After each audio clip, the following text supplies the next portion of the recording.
بیوی زمین پر آئی، شریعت الحسین بہن، حسین کی شریعت الحسین بہن فاطمہ زہرا کے پردے کی وارث، علی کی بڑی بیٹی، علی کا لہجہ ہے، کھڑی ہوئی اور کھڑے ہونے کے بعد جاتے آواز دی کہ قافلہ نہیں بڑھے گا جب تک کہ میری بھتیجی نہ مل جائے.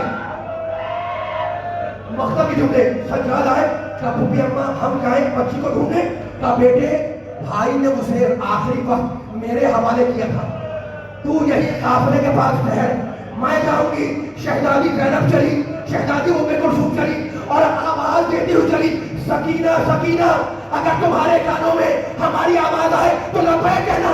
بیویاں جا رہی تھی، راوی کہتا ہے کہ ایک ناقہ سوار آتا نظر آیا. راوی کہتا ہے کہ میں بیویوں کے پیچھے پیچھے جا رہا تھا، اتنے میں ایک ناقہ سوار آتا نظر آیا. بیوی نے اسے روک لیا اور پوچھا کہ عائشہ تم نے میری، اور کیونکہ وہ بچی منہ کے بل گری تھی اس کی ناک سے خون بہ رہا تھا. کہا بتا تو نے کہاں دیکھا؟ اس نے اشارہ کیا. شہزادی چلی آواز دیتی ہوئی، سکینہ سکینہ میری آواز پہ لبیک کہو. مغرب کے قریب کا وقت تھا، ایک چھوٹی پہاڑی کے دامن میں ایک سیاہ پوش بیوی سکینہ کو اپنی گود میں لیے بیٹھی تھی، بالوں پر ہاتھ پھیرتی جاتی تھی.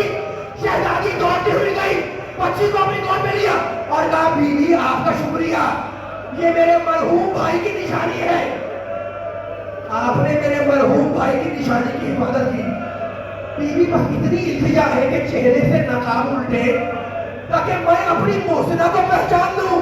ایک مرتبہ تو بیوی نے اپنے چہرے سے نقاب الٹی اور کہا زینب اپنی ماں فاطمہ کو نہیں پہچانا.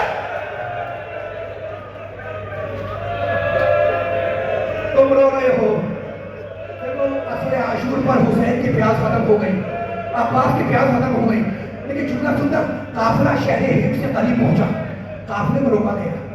مقصد کے جملے ہیں ایک درخت پر حسین ابن علی کے سر کو لٹکایا گیا. بیویاں درخت کی چھاؤں میں بیٹھ گئی، فوج یزید کے خیمے لگے اور سید سجاد کو جلدی دھوپ میں بٹھایا گیا. رونے والوں تمہیں یاد ہے گلے میں توقے خاردار، ہاتھوں میں ہتھکڑیاں، پاؤں میں بھیڑیاں. میں ممبر چھوڑ رہا ہوں، تمہاری آنسو میں آنکھوں میں اللہ ان آنسوں کا رومال سجدہ میں لگا دے. مجھے بتاؤ لوہا اگر دھوپ میں رکھا رہے تو گرم ہوگا نا؟ گلے میں توق، ہاتھوں میں ہتھکڑی، پاؤں میں بھیڑی، لوہے کو گرم ہوگا نا؟ مختل کہتا ہے لوہا ایک منزل پر اتنا گرم ہوا کہ سجاد کے جسم میں چھالے پڑنے لگے. اٹھے اور ایک خیمے کی چھاؤں میں آ کر بیٹھ گئے. ظلم بھی اپنے کمال پر ہے، صبر بھی اپنے کمال پر ہے. اس خیمے کے اندر فوج یزید کا ایک سردار تھا. اس کے کانوں میں جب زنجیروں کی جھنکار کی آواز آئی تو اس نے اپنے غلام کو بلایا اور کہا یہ جھنکار کیسی؟ کہا امیر وہ جو قیدی ہے اس کا جسم چل رہا ہے. وہ دھوپ سے اٹھ کر چھاؤں میں آ کر بیٹھ گیا ہے. میں ممبر چھوڑ رہا ہوں. وہ دھوپ سے اٹھ کر چھاؤں میں آ کر بیٹھ گیا ہے. کہا اسے حکم دو کہ پھر دھوپ میں جا کر بیٹھو. غلام آیا، کہا سردار راضی نہیں ہے، تم پھر دھوپ میں جا کر بیٹھ جاؤ. میرے مولا نے سر اٹھایا اور آپ نے سردار سے جا کر کہہ دیں کہ میں خیمے میں داخل تو نہیں ہو رہا، میری بھیڑیاں ٹھنڈی ہو جائیں تو میں پھر دھوپ میں جا کر بیٹھ جاؤں گا. بس یہ سننا تھا کہ سردار تازیانہ لیا ہوا دھوپ میں نکلا اور اس نے تازیانہ بلند کیا سید سجاد پر. بیویاں دور سے دیکھ رہی تھی. پکارا شہزادی زینب نے کہ بیٹے میرے قریب آ جاؤ. سجاد قریب آئے، درمیان میں بیویوں نے انہیں بٹھایا اور سایہ کیے ہوئے شام تک کھڑی رہی. یہ ہے کمال ظلم. اور اب شام ہو رہی ہے، شہر کا دروازہ کھلا. شہر کے لوگ پانی کے مشکیزیں لیے دروازے سے باہر نکلے. وہ بچی جو کربلا سے پیاسی تھی، روتے رہنا بس آخری جملہ. رو چکے، میں مسائل پڑھ چکا، ہاتھ جوڑ کے دیکھو تابوت کی برآمد ہوگا الگ بھی. آخری جملہ پڑھ رہا ہوں. وہ بچی جو کربلا سے پیاسی تھی وہ اب تک پیاسی ہے. ایک مرتبہ شیخ بے مختر کہتا ہے مشکیزہ برداروں کو حکم دیا کہ پانی پلاتے میں چلو، اور ایک مشکیزہ اس نے خود اٹھایا اور جو بڑے بڑے سردار تھے انہیں پانی پلاتا ہوا چلا. بچی نے یہ منظر دیکھا، پھر اپنی پھوپھی کو دیکھا اور کہا پھوپھی اماں اجازت ہے کہ میں شیور سے جا کر پانی مانگوں؟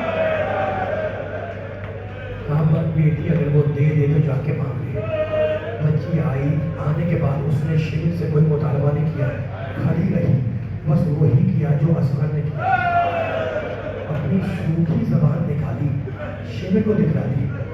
شیور نے سکینہ کو دیکھا، زبان سے کچھ کہا نہیں، پانی دیا بھی نہیں۔ بچی سمجھی کہ جب یہ اپنی فوج کو پلا دے گا آخری جملہ تو پھر یہ مجھے پلائے گا۔ شیور پانی پلاتا ہوا آگے چلا، بچی پیچھے پیچھے چلی۔ رونے والوں ایک منزل پر جب ساری فوج نے پانی پی لیا تو بچی کو اطمینان ہوا کہ یہ بچا ہوا پانی میرے حصے میں آئے گا۔ ایک مرتبہ شیور نے سکینہ کی صورت دیکھی اور بچا ہوا پانی زمین پر بہا دیا۔